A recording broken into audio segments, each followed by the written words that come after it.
The 12th Amendment. How America fixed a big mistake in presidential elections. The men who wrote the Constitution were very smart, but not perfect. They knew people could be greedy for power, so they split up government power to keep any one person from becoming too strong. They carefully considered most parts of the Constitution, but made some mistakes. One of their biggest mistakes was the presidential election process. The founders expected George Washington to be the first president, and didn't spend much time thinking about what would happen in future elections after he was gone. South Carolina's Pierce Butler, one of the men who helped write the Constitution, admitted this. He said the president was given more power than Butler wanted because many of the members had their eyes on General Washington as president and trusted Washington. When the Constitution was first written, presidential elections worked differently than they do today. Here's how it was supposed to work. Each state would choose people called electors. Each elector got to vote for two different people for president. The person with the most votes became president. The person who came in second became vice president. If nobody got a majority of the electoral votes, the House of Representatives would pick the president. The vice presidency was a last-minute afterthought. Since everyone knew Washington would be president, the founders spent little time defining what the vice president would actually do. The Constitution only gave the vice president two jobs: preside over the Senate and break tie votes there, and take over if the president died or couldn't serve. Beyond that, the office had no real power or duties. The founders thought this system would give America its two best leaders. They believed the electors would be smart, honest people, who would carefully choose the most qualified candidates.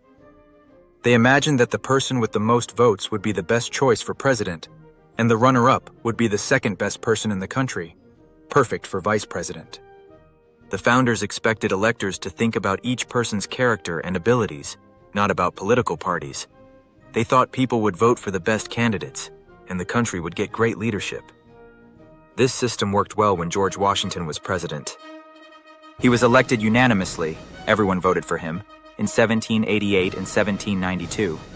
No president has been elected unanimously since.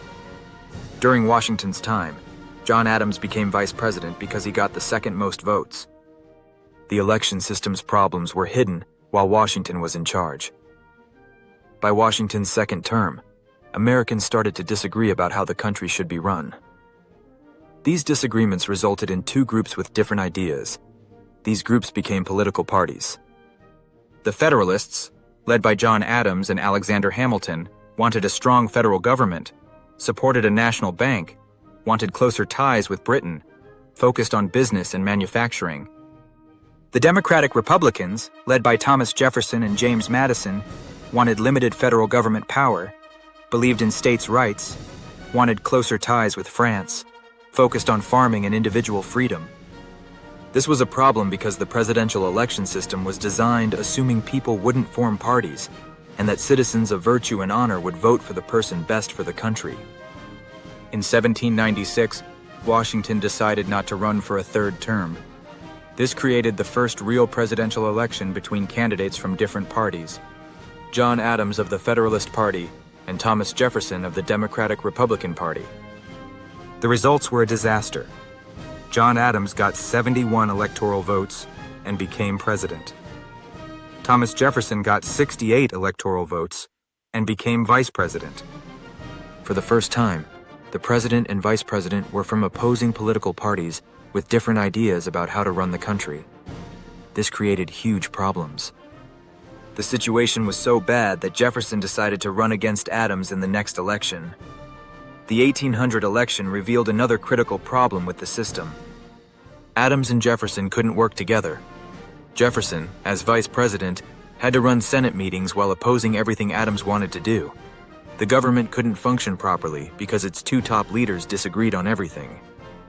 The Democratic Republicans learned from 1796 and decided to run Thomas Jefferson for president and Aaron Burr for vice president as a team.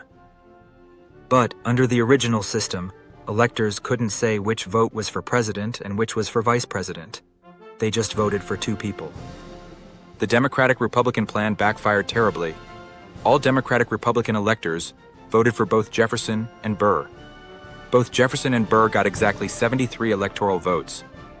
This created a tie for president between two people from the same party. Aaron Burr refused to step aside and let Jefferson be president. Since there was a tie, the Constitution said the House of Representatives had to pick the president. This created more problems. The House was controlled by Federalists, who hated both Jefferson and Burr. The House voted 36 times over 6 days, February 11th to 17th, 1801. Alexander Hamilton finally convinced enough Federalists to vote for Jefferson. Jefferson won on the 36th vote, just days before he was supposed to become president. This crisis almost broke the Constitution. The system that was supposed to pick America's best leaders had completely failed.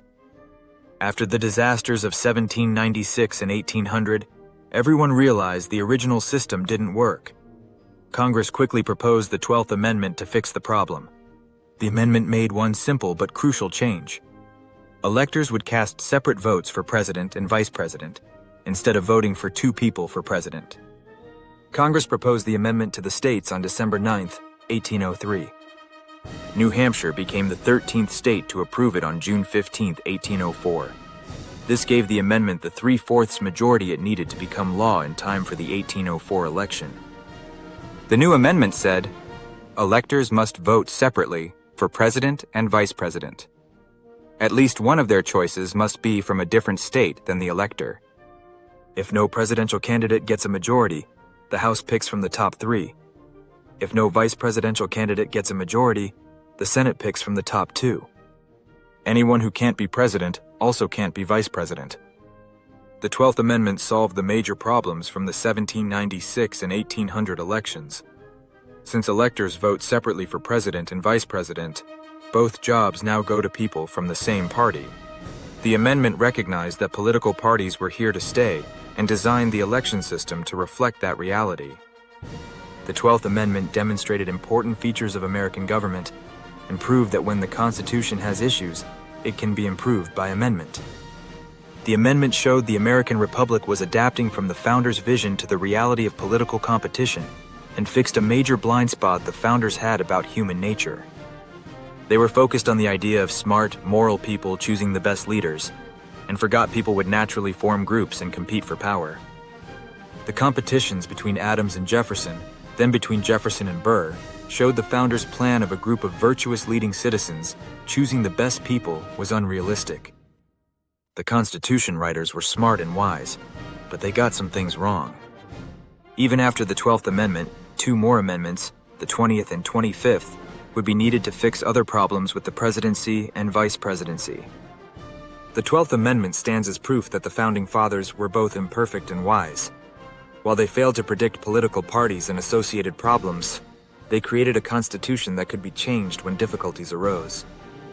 Today, while people debate the wisdom of the Electoral College, the 12th Amendment remains an important part of American law. It assures that presidential and vice presidential candidates run as a team, preventing split-party leadership that was so dysfunctional in the 1790s. It highlights the need for a system that accommodates political realities, ensuring effective governance. Combat constitutional illiteracy. Like and share this video. Subscribe to Constitutional Soundbites to explore how the Constitution has shaped our government.